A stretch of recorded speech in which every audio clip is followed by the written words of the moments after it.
defeat after defeat, but this time it hits harder than the previous one. Indonesia are out of the World Cup, and we will have to wait for another 4 years for the World Cup 2030. This time Indonesia takes the loss against Iraq. And it is the former United Academy player Zidane Iqbal who scores the winning goal at the 76th minute. Um, yeah, some people say that there were some controversies in the VAR decision and the referees. But I have no idea. I have not watched. I fell asleep last night, so I I'm gonna watch the replay same as the previous video. I can't show it to you guys or else it will be copyright. But I will be watching this from the FC Asian Cup channel. You know, it's like the official one. I will be watching from there, but I can't show you guys. So let's just get into the video. All right.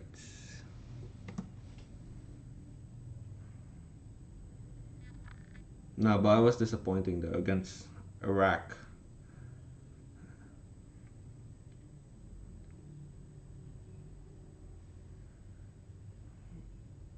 Okay, good passings so far, but I don't know what happened though. Oh man, bro, who's that number 13? He missed a tap in. Who's that? Hold up, nah, bro. I have to say who's number 13.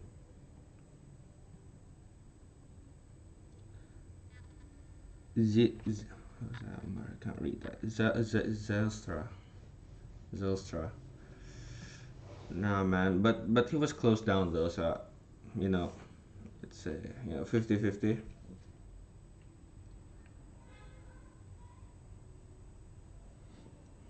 Another failed attempt.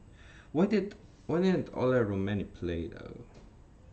He was like the main striker for Indonesia, man. That's the question.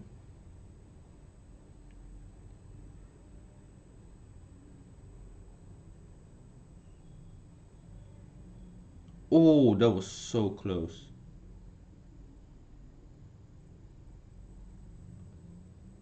Okay, so his foot was okay. Nah, bro, but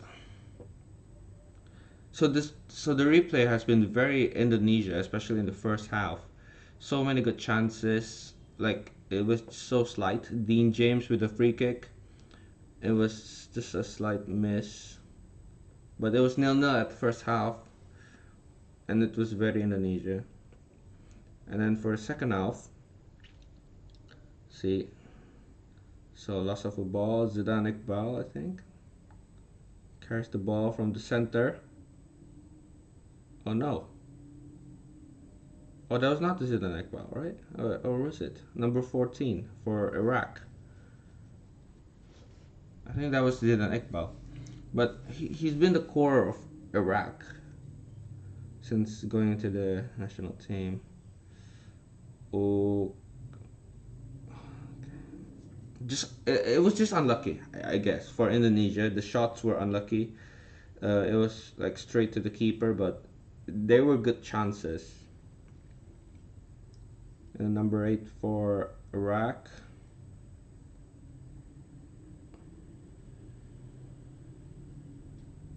Oh yeah, that was a good goal by Zidane Iqbal. A very good goal. That was a very good goal. He was pressed properly, yes, but you know maybe Indonesia should put some tackles. But that was a good goal by Zidane Iqbal. What a run! I can't deny it. And then a little controversy on Kevin Dix. He was fouled at the end. Oh no! Yeah, he was fouled at the end, and a sending off for Iraq. But it's still a victory for Iraq at the end. it was okay. Yeah, it was unfortunate. I did not. They did not show the what's it called, where the controversy happened. But I mean, it was a good display from Indonesia. Not like the one against Saudi where they didn't press properly when they were attacked, and they did not have any big chances. But this time, yes, they were more attacking. I feel like Iraq is like a little bit easier, not to be offensive, but Saudi is like the best national team in the group, and then Iraq, maybe they're a bit better than Indonesia, but I feel like we still can defeat Iraq. If we had won at least 1-0, then we would still have a chance to go to the World Cup. All right, so this is the lineup. So it was a 4-2-3-1, unlike the previous one. I think it was. No, hold on. I'm pretty sure the previous one was like a 4-3-3, right?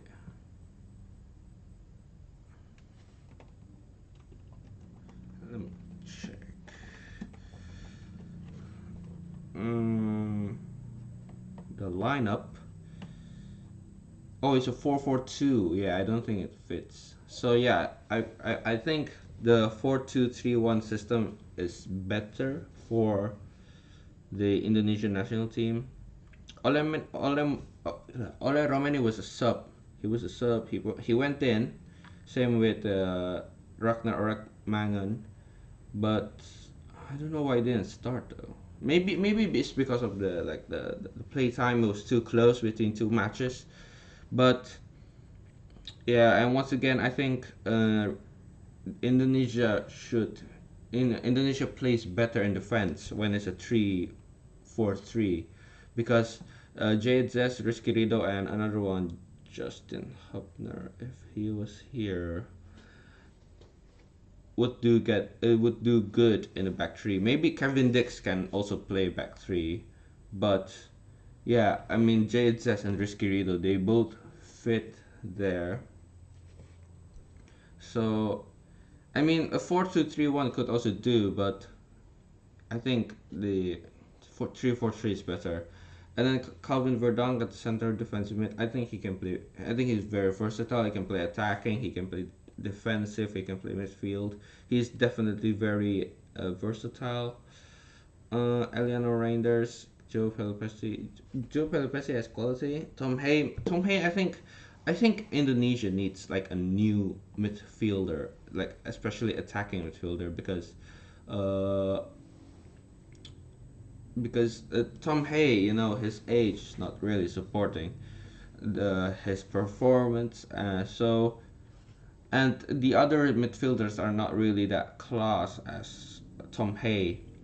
Like, yeah, once again, they need a new midfielder. Maybe Nathan Joao. I'm pretty sure he's an attacking midfielder, but yeah, he should play. I think Indonesia just should put their full potential. Instead of playing like the players that are not in the main team. You know, like maybe the one that you should play is Ragnar or Atmangan, Nathan Joan. Although maybe they are not really good at the moment, but they should still play. Uh, they, they also need to put experience. Let's see this guy. I can't. Mara Justra. Yeah, he's 20 years old. Definitely needs experience on the World Cup. Like if you see Ragnar Mangan, he's older, 27, and he definitely has experience. Same with Nathan Joaon, 23, 3 years older, but still has more experience. And also like Tom Hay, he's like 30, 35, I think, if I'm not mistaken. He no, he's 30 years old. Okay, but still, he still can play, but it's not really like the maximum. We need someone in their mid 20s. So yeah, I think that's the conclusion for the Indonesian team. I do not know much of the Iraq national team. I only know, where is it? Zidane Iqbal. I think he was a sub. Yeah, Zidane Iqbal is the sub man, and he scored. Okay, that is very very impressive. Let's go to Zidane Iqbal. He's still 22, but brings a lot to the team for Iraq. He plays in Utrecht now. Very very good. Doesn't play for a bad team. Oops, oops, oops, oops. Cannot play that. Okay. Um.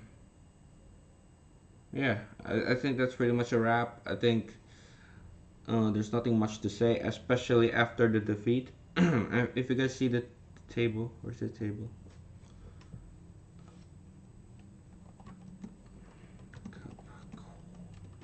Qualifiers. No, we need the FIFA website. Yes, this one. Well, we're definitely out. Why? It's because we have no points in 2 games, and Saudi and Iraq both have one more game. We can't play anymore, so we're definitely out because we have 0 points. They both have three. No chances anymore for us. And then in the group A,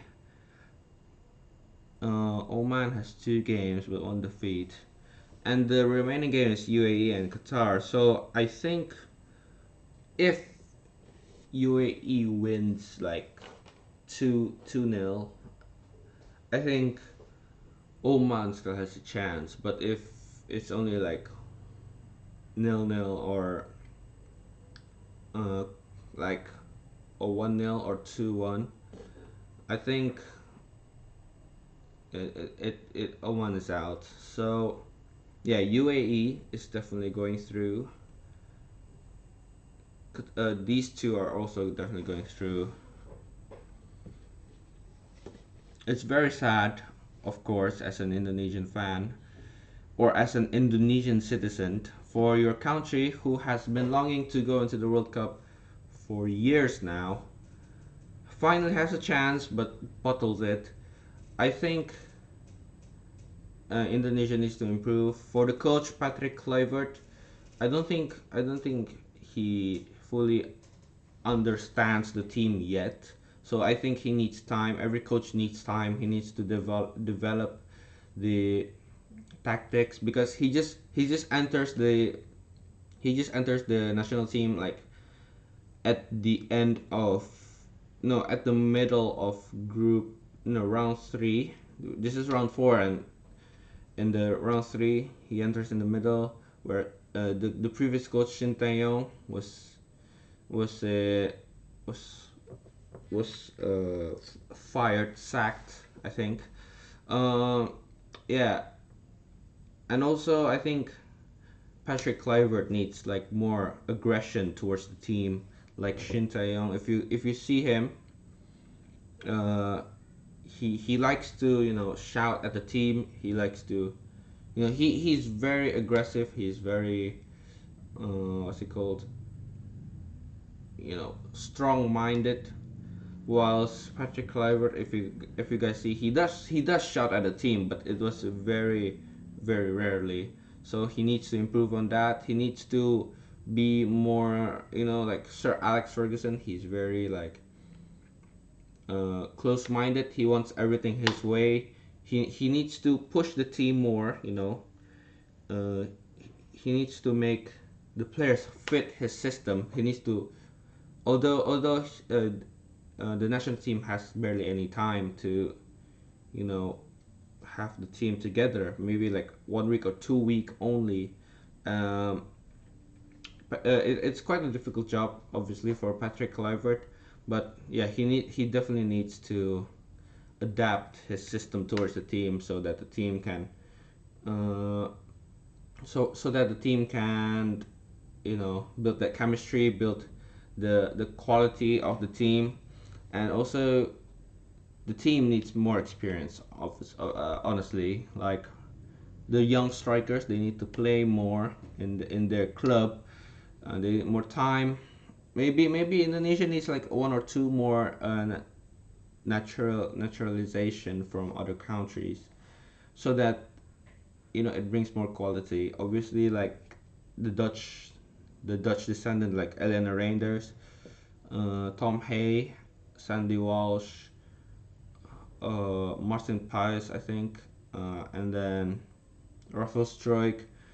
Uh, they do have good ability on the ball, but they just need more chemistry. They need more, especially the Indonesian players need to build on their physicality. Some players like Kevin Dix, the Jay Itzes, the defenders they're good on physicality, but the attackers like maybe Marcelino Ferdinand, even like Rafael Struik, who's small, and Beckham Putra as well. They also have to build on their physicality, so that they can compete against the other countries because according to the fact Indonesia has one of the shortest uh, average height around the world. It was like 156 centimeters, I think, if I'm not mistaken. You guys can have a check, but yeah, that's no, not United. Indonesia has one of their main problems is the physicality. It's not that easy. They need to build, like it takes a few months to like maybe go to the gym or build their physicality. But I think in the upcoming World Cup 2030, we still have time. We still have time to build the physicality. Patrick Kluivert needs to push on that, and also the chemistry. So basically, go to the gym and then for the next session you just train about football. You don't need to like improve anything else. The pace is already good. Maybe just the stamina, but you can get that by playing football. So yeah, I think that they just need to improve. Maybe they need to like get an actual good team for them to train against. So it's like as they're not and then having an actual schedule of a match, they can train with other more experienced players, so that they know how to beat those experienced and better physicality players and the bigger players. So yeah, I think that's what Indonesia needs to do. It's a good journey though, from first round, second round, third round. The third round was the biggest one. We went against Australia, China, Saudi Arabia, Bahrain, um, Australia, Saudi, China, Bahrain. Yeah, I think that's it. Have I missed any country? I don't think so. But yeah, uh, that's the most fun part of this World Cup journey, against those big nations. Oh, and Japan. Obviously, we can't beat Japan. They're I think they're top 10 in the world right now.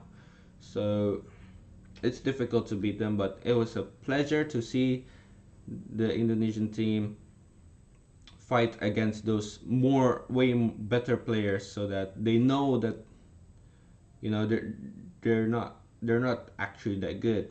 They can beat those nations like in the Asian uh, region, like Singapore, Malaysia, Brunei, but obviously they're you know way lower level compared to like Saudi Arabia, Australia, and Japan, where they've played in the World Cup more often, especially Japan. They're the first country to qualify for the World Cup. So yeah, it's definitely good for Indonesia throughout this World Cup journey. I hope they can do better. Maybe like at least qualify for the World Cup in the next 2030 World Cup. It's going to be held in, I'm pretty sure, Portugal, Spain, and Morocco. So yeah, they're definitely going to be more excitement in the team. I hope it's better. And enough of the yapping. A news though that the 2034 World Cup in Saudi will be held in the winter, similar to the World Cup in Qatar, were also held in winter. The reason is due to the weather condition and the temperature in Saudi, where obviously in the summer it's gonna be very hot. It's like gonna be like 50 degrees Celsius. So yeah, it's gonna be held in the winter. I think there are also gonna be like air conditioning at the inside the stadium for the fans, because Saudi is very heated country. It's like similar to like a desert temperature, where it's like 50 degrees. So yeah, that's the news, and I hope once again Indonesia will improve in their, you know, and I hope for the best for Saudi and Iraq to go to the World Cup. We need more Asian countries to dominate in the World Cup instead of only Japan. Maybe we need Saudi to improve. So yeah, that's it. Thank you guys so much for watching. I hope this will be a lesson for Indonesia and for all of us. And I'll see you guys in the next video. Peace.